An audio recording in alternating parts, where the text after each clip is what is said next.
सहायता कमिटी पक्षरु नुआखाई भेटघाट अनुष्ठित।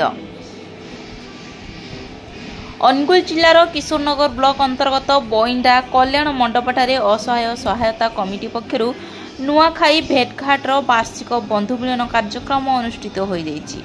एथिरे आयोजित सभार कमिटीर सभापति खीरेन्द्र मोहन देहुरी अध्यक्षतार मुख्य अतिथि भाव में आठमल्लिक विधायक नलिनीकांत प्रधान जोग देइथिले।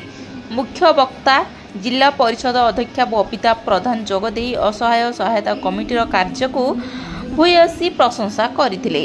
अन्य मानक मध्यरे पंचायत समिति अध्यक्षा शैलेन्द्री प्रधान, जिला परिषद सभ्य विष्णुप्रिया साहू, अनुपमा साहू, समाजसेवी रंजित पट्टनायक, आवाहक मनोज महापात्र, सम्मानित अतिथि भावे तालचेरु स्वेच्छासेवी बापी महांती, अवसर प्राप्त अध्यक्ष सिद्धार्थ शेखर पंडा, गुणनिधि प्रधान, कृषि क्षेत्र में उत्कृष्ट प्रणाली रे पनीपरिया चाष में सफल व्यक्ति भाव में बड़केरा अंचलर तुमुणी ग्रामर संजय विश्वाल फोन जोगे प्रत्येकों परिवार को विपदरु मुक्त करुथिबा स्नेक हेल्पलाइन सदस्य सिद्धेश्वर रथ को संबोधित करा जायतिला।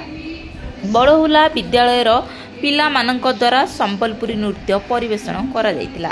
एही अवसर रे कंटेई कोड़िया लुहा मुंडारू सरपंच आसी जोग देइथिले।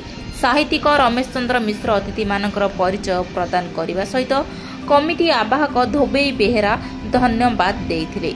एही कार्यक्रम को पाला परिषदर जगमोहन मिश्र, घनश्याम साहू, सुरेश प्रधान, दीपक साहू, विनायक विश्वाल, विवेका विश्वाल, गंधर्व कांडिया, संतोष साहू प्रमुख परिचालन में सहयोग करथिले। बइंडारू दीपक कुमार साहू रिपोर्ट, आठमल्लिक समाचार।